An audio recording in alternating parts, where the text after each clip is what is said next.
is that Megan Thee Stallion lied to the popo because, you know, Black Lives Matter and she wanted to protect his ass. Well, now she's saying like a bird. Norman, the Hips, and Alexis debate. Yeah, they ass need to rot in jail for what they did to his nephew. A mom of two, y'all will not believe that she was given an eviction notice and it was so damn insensitive.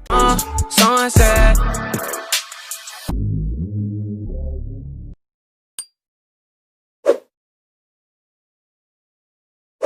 I'm so over this shit. I don't be fucking with nobody. I don't do nothing to nobody. But y'all motherfuckers really dragging it. So, since y'all hoes so worried about it, yes, this nigga Tory shot me. You shot me. And you got your publicists and your people going to these blogs lying and shit. Now, Megan Thee Stallion, y'all, if you know the story, you know, okay? She popped up to where it was a whole altercation that happened. Apparently, some people say she stepped on glass. Other people said that she was shot. Then other people said, well, no, she wasn't shot. The girl lying. She just wanted to promote. It was just so much going on, y'all. I didn't understand it, but I was following it and trying to figure out what in the hell really happened. Well, Megan Thee Stallion decided to come out and she told us exactly what happened. And I still feel like there's some seasoning missing in this potato salad. I don't know if it's because of the way she said it and how it sounded. It came off as very naive and ignorant and just irresponsible to me. Or if it's because she really is holding something still, even after she told us that she is tired of sparing nidras. Okay? Nidras. Yeah, I done created a damn word. Was not at Kylie's house. She said she was she left, okay? Her and her friend and him, they were all in the car. They were arguing. I guess people was drunk too, child. And then it goes from arguing. Wait, first they was vibing, okay? They was having fun at the party. They was all on live. Then they were arguing. And then she got tired of that shit. She 5 minutes away from her house and decides to get out of the car and start walking. Well, then that turned into running because his ass decided to start shooting. And what the hell was y'all arguing about? I'm still curious, okay? So you go from an argument to you walking off to him just shooting you, like he just picks up the gun and he just goes for it. Now, could that have happened? Very well. It could have happened. I am just saying it don't make no damn sense. Why would you get out and start walking to your house? You're a whole freaking celebrity. You're very well known. That did not make any damn sense to me, Megan. You were not using your best judgment. Now, she did come out before and tell us that since she's lost her parents, you know, it's really hard for her out here. She's young. She's trying to do the best that she can with what she got and the people that are around her, and she's hoping that they're all loyal, but they're really not. But she needs to wake the hell up very, very quickly. Any Negro that will pull a gun on you and just start busting like that, and he could have killed you, and you had a nerve to still spare him, your words, not mine. I wouldn't have spared his ass. I would have sent him straight to jail. Now, she says because Black Lives Matter, and she, you know, heard all that stuff that was going on with the police out here trying to get rid of all the black ones, and she didn't want that to happen because they were charging her up too. They were aggressive, and she feared for her life and his and the rest of them that were there. So she decided to lie to the popo, which was the worst thing she should have done. No, tell the damn truth. How the hell you go to the hospital, you got bullet fragments all up in your feet, and you decide to still cover for him? At what point did you really realize that it was time to tell the truth? Because y'all remember when she was all over Instagram and stuff like that, she did confirm that she had been shot or something like that, right? So that was shortly after it happened. So did you decide to tell the truth a few days later? I mean, I'm confused. Yo, my niggas. Yo, I finally figured out the way that I want to drop music. At least as far as like me being able to drop it like rapidly and me creating a catalog. Like I found a way. So basically what I'm gonna do is I'm gonna drop my music in capsules, and I'm gonna name each capsule, but I'm gonna drop them shits rapidly. That way I can split the music up and give myself time, because I don't want to drop a bunch of albums for no. Meanwhile, Meanwhile, he out here promoting capsules and new music and out here just playing the victim, making it seem like you just a mad black woman and you decided to pin this on him and you out here covering for him and trying to put yourself out there. Girl, hell no. No, you need to wake the hell up immediately. Yeah, some people may call it snitching. I done told y'all before, I don't mind singing like a bird. I will do that. Don't do shit around me you don't want to get back to the authorities, because if it come down to me or you, honey, you're going behind them damn boys. My final word on this, y'all, I think she really do need to figure out what she want in life. Really take a step back. You know, she don't have her parents. She need to get some loyal people around her. She need to stop being easily influenced by the people that are around her. She need to pick the men she decides to entertain wisely. I know some people say that there are contract relationships and shit like that. No, fuck that, girl. You are good. You are hot out here in these streets. Let that ninja go. You don't need him, and damn, he needed you. So you heard it right. A mother of two was given a very insensitive eviction notice during a hard time, and I really, really hope in situations like this that the person that did this shit, that it happens to them and 10 times worse. Okay, now if you don't know what I'm talking about, let me go ahead and jump right into this story real quick. Now it happened in Houston. What do you know? Down here where I'm at, I'm very embarrassed. Okay, so a mom of two, she said she fell behind on her bills because she was not working. She had recently got a job, but apparently they scammed her out of money, I'm assuming, because she said it pushed her back 3 more months. So I'm trying to figure out, did you give them 3 months of your time and then find out that it was a scam, or did they get money out of you? I don't know. I'm not clear about that.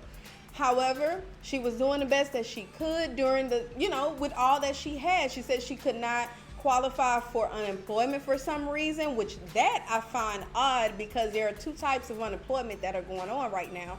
If you don't apply for the regular unemployment, you can apply for the disaster unemployment, okay? And I know this because I know a lot of people that are actually getting that, so I really hope she try again. However, she, fell behind in all of her bills. So, she says that, I'm getting ready to pull it up real quick, okay? She says that she received a notice from her apartment complex. And the notice read, "Guess who's moving?" with a freaking emoji. And it says, "You pay your outstanding balance or release your apartment and turn your keys in to the leasing office by 6 p.m. today." Okay, that means they wanted you gone today. And it says, eviction will be filed promptly Tuesday morning, 8/18/2020. If you have questions, call management at blah, blah, blah, blah, blah. Now, luckily for her, there's a whole process when it comes to the eviction. I don't think they just put you out, but it's just really sad that they did this. And the fact that they had a freaking emoji, that just took the cake for me. Now, the CEO, he came out and he had to say something because he knew it was a damn shame, but I don't like his response. I'm gonna read it to you and then you'll see why. It says, "Buck stops with me, so yes, I do personally apologize." His name is Ardwall and the complex is called the Steeples. He told this to KTRK. "I wish I had the time and the resources to reach out personally to every one of them who have dealt with any issues at our properties, but I am apologizing personally in case it was," you heard right, "in case it was insensitive. And if you trying to take up for these people," but let me continue.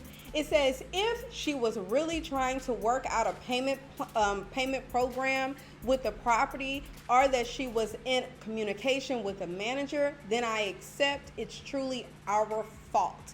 But you said if, and you said if she was making a payment arrangement, and you said if she had some sort of communication open, and I'm sure she did. I'm almost sure that months ago when all of this happened, she told them that, "Look, I don't know if I'm gonna be able to make it. I'm gonna try to do what I can." You got some apartments that, Lord, it's been a while since I stayed in apartments, but you got some apartments that say they ain't taking no half payment. So you come in here with the full thing, and you don't come in here with anything at all. So, for them to say, well, if she was doing this, then it was insensitive, and I do personally apologize. No, it should not be no if, this, that.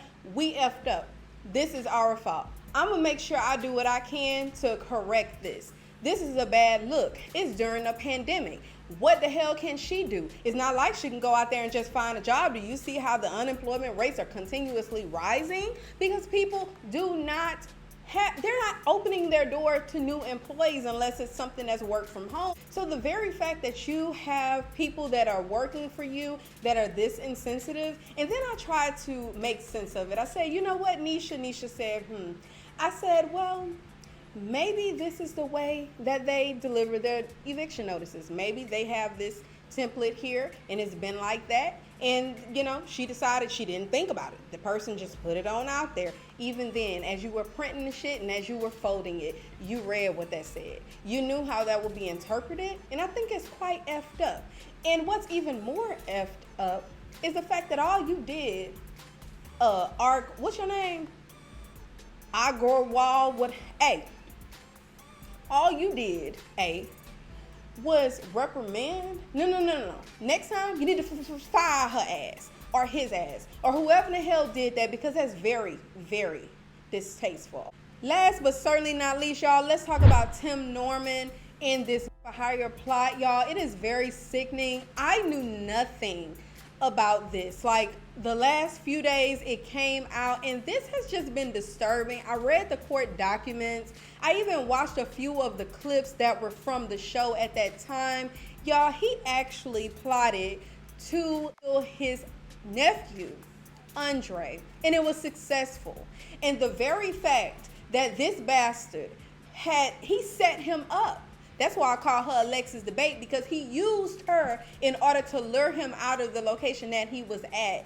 And he actually had them killed. Now, it's not sure if she was the one to do it or if somebody else did it and she was just the one to bring him outside. But the very fact that you orchestrated this whole thing. And not only that, you sick bastard. Not only that, you flew out. Okay, got my city girls on. You flew out just to make sure you supervise the entire thing. And that was just disturbing to me. Okay, I can see why Jennifer Williams was running from your ass, but hell, she might just be just as crazy as you. All right, but I just don't understand, like, what would go through your mental? The very fact that you don't watch too many damn movies where the white folks that got away killing their loved ones and getting all these high ass insurance policies, it didn't work out for you. So how that make you feel? This dude, if you're not familiar with what happened, this guy took out 2 insurance policies on his nephew, Andre, which he was going through at the time. I think he was 21 years old, but I think he came onto the show around 18. His grandmother, Robbie, she's the owner of Sweetie Pies, took him under her wing so that way she could take care of him, guide him, get him going into a different direction, because down here in Texas, he wasn't on the right path. And she knew that, and she wanted to get a hold of him. She wanted him to be something. Okay, so she did that. She brought him here. She ensured that he graduated high school. She even said that when he graduated, I graduated because I was there for him. I was helping him. Okay, he even said it on the show. Had I not been here, I would not have made it this far. Nobody was helping me. Nobody cared about me. Nobody was investing time into me. So he comes to her and he's there. And the very fact that she's not even aware that her sorry ass son with the big hips then took out 2 insurance policies, one for I think $200,000, the other one $250,000. And then he commenced to orchestrate this whole plot, kill him, in order for him to get the big payoff. But it did not work in his favor, because there is a God, honey. You didn't get not one penny, you bastard. And, you know, his history, and I try, you know, it's very closely linked. His history, he was in jail for 12 years because of robbery. And you try not to hold a person to their past, but then when you continuously do crazy stuff, you was in court for stalking the girl Jennifer Williams from Basketball Wives. I think you had some other issues going on with other people that you were with. I mean, I think you opened up a restaurant in your mom's name, her business name, and didn't even tell her about it. You kept trying to force her into moving and doing things that you wanted to do, and when she didn't do it, you took it upon yourself to do what you wanted to do. And the fact that the boy was there, he was rapping, he came outside because the young bitch came from, she don't deserve to be called young lady, but she came from somewhere else. I think she was, she came there where he was in St. Louis specifically to do what she did, and that was to set him up. Right after she called Tim Norman, told him what had happened, he flew from Los Angeles to St. Louis during this time, then flew right back, okay? And paid her, she was in a negative, paid her like $9,000 and then $700 another time. Flew her out for them to do, I don't know what they were doing, talking about what had happened. I don't know. You know, it's just sad. And then, like I said, there was this whole, this clip circulating during that time when he had passed away. He actually, Tim Norman, took his mom to the place where Andre was killed. And she's talking about how this person in the family had died and your dad had died before you even met him, you know, and all this stuff, not knowing you literally looking directly into the psychopath's eyes that did this. I mean, it's very, very disturbing. I hope his ass rot in hell. Him and them wide ass hips. Don't want to ramble, so we'll go ahead and end this story. My final thoughts is just be careful. If you, I'm sure the boy didn't even know he had this insurance policy out on him. And I'm sure had he known, he probably would have went about things differently, but maybe he wasn't as smart as Tim was. But Tim was a smart dumbass bitch because he didn't even get a dime. I told y'all, the people didn't give him nothing. Nothing wasn't adding up. He couldn't produce the documents that they needed in order to pay out the policy anyway. So you did all of that for nothing, okay? For nothing. And you sat up there with them crocodile ass tears, trying to cry, talking about how he was, we're the last two of the generation of the Montgomery, and the whole time. You knew exactly what happened. That disturbs me. But anyway, I don't want to rant on y'all Saturday. Been anywhere else, but you decided to watch this video, and I greatly appreciate it. What do y'all think about Megan Thee Stallion trying to cover for Tory Lanez? Would you have done that? And what do you think about the mom of two that was given that very insensitive eviction notice, honey? I really hope what went around comes right back around to that person that gave that to that lady. Like, that is just ridiculous. On top of all the other shit we gotta worry about. And don't forget to like, share, and subscribe if you didn't, with the bell so you're notified every time that I release. And until next time, bye. I'm ready to go. This tea is super hot. I'm about to rush. I'm back, 3 feet, no pressure.